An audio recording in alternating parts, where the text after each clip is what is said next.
안녕하세요. 공부 휴식 중 보는 채널 타스의 타스 세무사입니다. 오늘 이야기할 주제는 이번 1차 시험을 포기하되 3년 안에 합격하는 전략입니다. 이야기를 하기에 앞서서 대표적인 사례 하나를 말씀드릴게요. 여기 직장인 수험생 L이 있습니다. L씨는 직장인 남성입니다. 이제 아이가 좀 자라서 육아 숨통이 트였고 바쁘게 살기는 하지만 나름대로 약간의 자유 시간은 생긴 편입니다. 지금 회사에 대체로 만족하긴 하지만 오래 다니기는 힘들고 10년 이내에는 퇴사를 해야 할 것 같습니다. 그래서 세무사 시험에 합격해서 개업을 하려고 하는데요. 문제는 공부 시간이 아주 부족하다는 점입니다. 비록 지금 약간 여유가 생기긴 했지만 일주일에 25시간 정도밖에 공부를 못 하는데요. 전업 수험생들이 일주일에 60시간에서 70시간씩 공부한다는 이야기를 듣고 이 시험을 합격할 방법이 있긴 한 건지 의문이 드는 상황입니다. 지금 말씀드린 직장인 L씨 같은 사연이 생각보다 흔합니다. 실제로 카톡 멘티분들 중에 공부 시간이 일주일에 35시간도 안 되는 경우가 꽤 있습니다. 이런 경우에 만약 4월 정도에 시험 준비를 시작하면 다음에 1차 합격을 목표로 공부할 수 있는데요. 만약 8월 넘어서 오셨는데 겨우 주 25시간 정도면 선택을 하셔야 합니다. 도박수를 써서라도 바로 1차 합격하는 것을 노리거나 또는 이번 1차 시험은 포기하고 빨라도 3년 안에 합격하는 전략으로 가는 겁니다. 이건 수험생이 결국 정해야 할 부분이고 장단점이 있는데요. 이번 영상에서는 후자의 방법에 대해서 말씀드릴게요.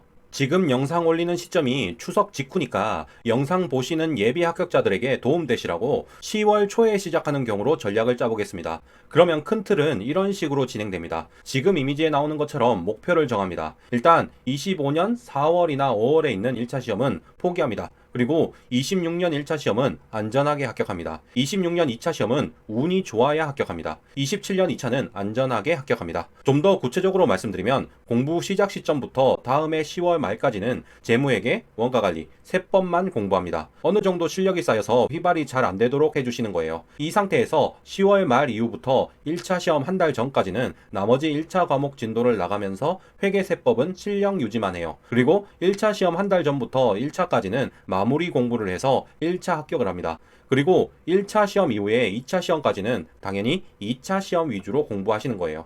물론 제가 월별로 계획을 짜드리겠지만 계획대로 잘 안 될 수도 있을 거예요. 그러면 조금 다른 계획을 하시더라도 지금 말씀드린 목표 공부량을 채우는 것만 신경 써주시면 됩니다. 우선 1차 시험까지 총 목표 공부량입니다. 객관식 책을 버리는 부분 없이 칠해도 가시고 1차 시험 직전 마지막 3일에 전범위를 보셔야 합니다. 그리고 재무회계, 세무회계 연습서는 전체는 못 보시고 핵심이 되는 부분만 2, 3회독 하도록 합니다. 그리고 동차 2차 시험은 떨어질 확률이 높지만 운이 좋아야 합격하는 시험입니다. 재무회계, 원가관리, 세무회계 연습서를 3회독 하시고 3일 전범위를 하시고 세법학은 개념 정의와 요건을 완벽하게 외우고 어떤 소제목이 주어지건 2줄 이상은 적을 수 있게 암기해 주셔야 해요. 공차 2차 시험은 떨어질 가능성이 높지만 도전하는 거였다면 유예 2차 시험은 반드시 합격하게 공부해야 합니다. 그래서 전범위를 버리는 부분 없이 7회독 이상 공부하고 마지막 3일 전범위를 하는 것을 목표 삼으시면 됩니다.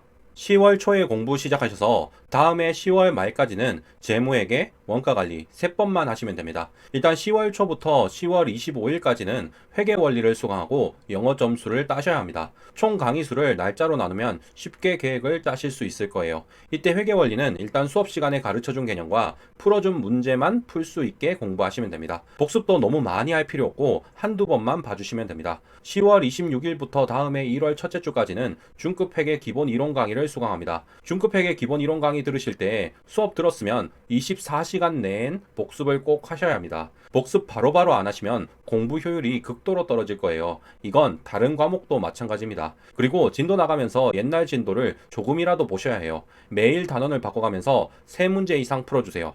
예를 들어 오늘은 1단원 3문제를 푸시고 내일은 2단원 3문제를 풀고 모레는 3단원 3문제를 푸시는 거예요.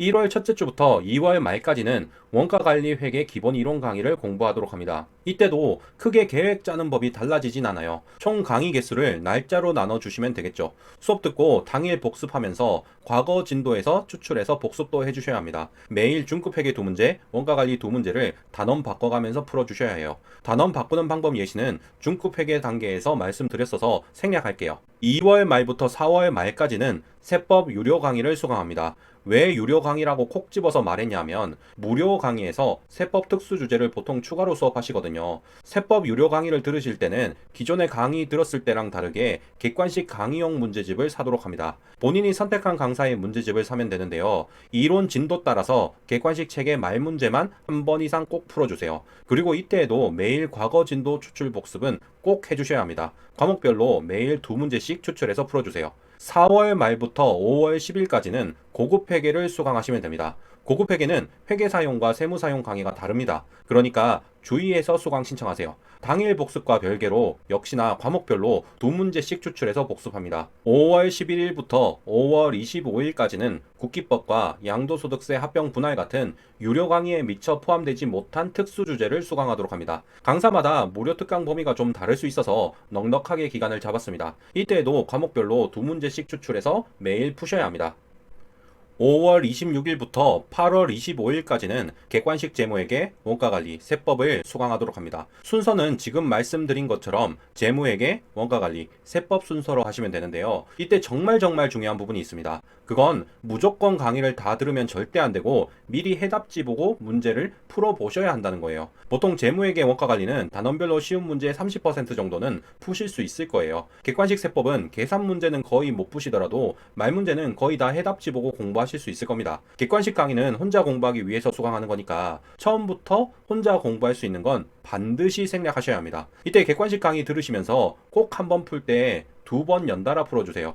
해답지 보고 한번 풀었으면 30분 이내에 한 번 더 푸시는 거예요. 이렇게 2회독 하시는 겁니다. 그리고 틀리는 문제마다 함정을 꼭 키워드로 적으세요. 그리고 문제 보자마자 함정을 떠올릴 수 있게 하셔야 합니다. 진도 나가면서 과거 진도 복습이 힘드실 텐데요. 그럴 때는 과거 진도 문제를 전부 다 손으로 풀 수는 없으니까 단원별로 일부를 추출해서 문제를 보면 함정 키워드가 떠오를 수 있게 꼭 외워주셔야 합니다. 원래 카톡 멘토링 학생들은 관련 이론, 풀이 순서, 함정까지 태그를 적어서 외우게 하지만 제가 봐드릴 수가 없으니까 최소한 함정이라도 반드시 키워드로 정리하셔야 합니다.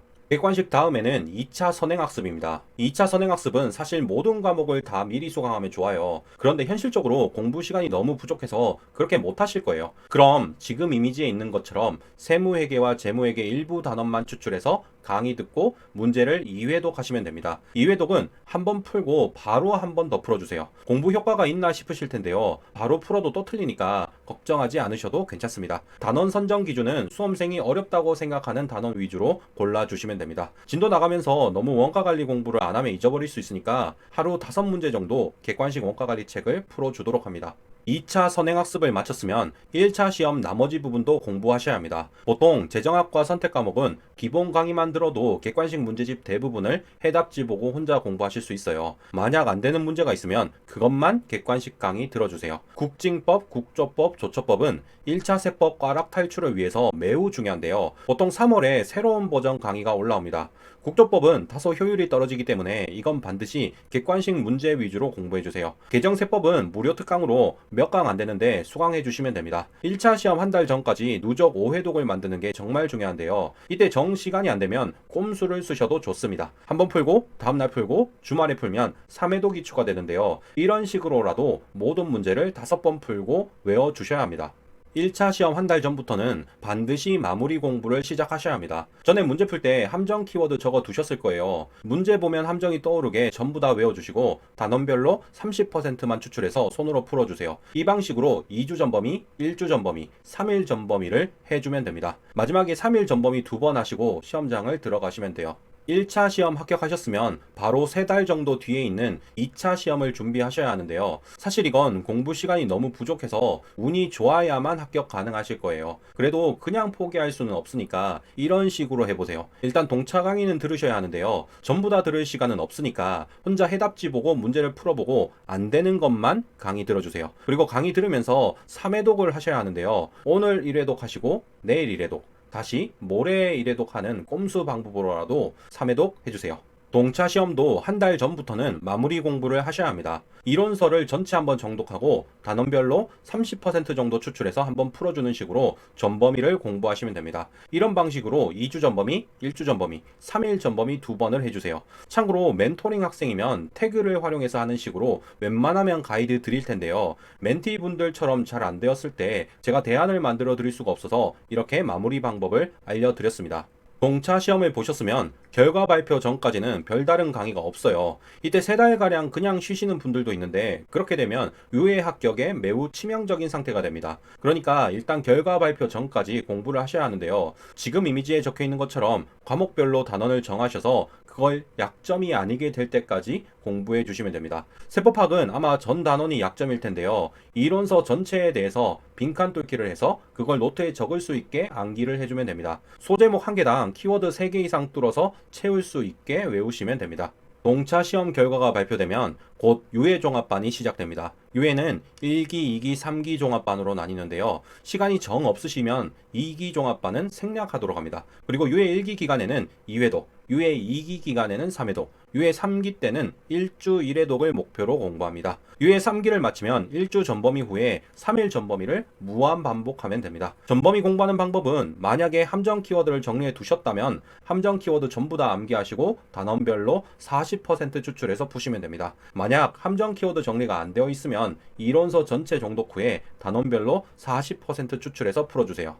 지금까지 올해 1차 시험 포기하고 3년 내 합격하는 공부 전략이었습니다. 솔직히 공부 시간이 일주일에 35시간만 넘어도 이것보다 효율적으로 할 수 있는데요. 너무 시간이 적으면 도저히 방법이 없어서 이렇게 대안적인 계획을 제시해 봤습니다. 대안이긴 해도 이 영상을 보시는 분 1000명 중에 1명 정도만 제대로 활용하실 수 있을 거라고 생각합니다. 그래도 똑같이 따라하지는 못해도 도움이 되실 테니까 잘 참고해 주시면 좋겠습니다. 긴 영상 끝까지 봐주셔서 감사합니다. 다들 단기 합격하시기 바랍니다.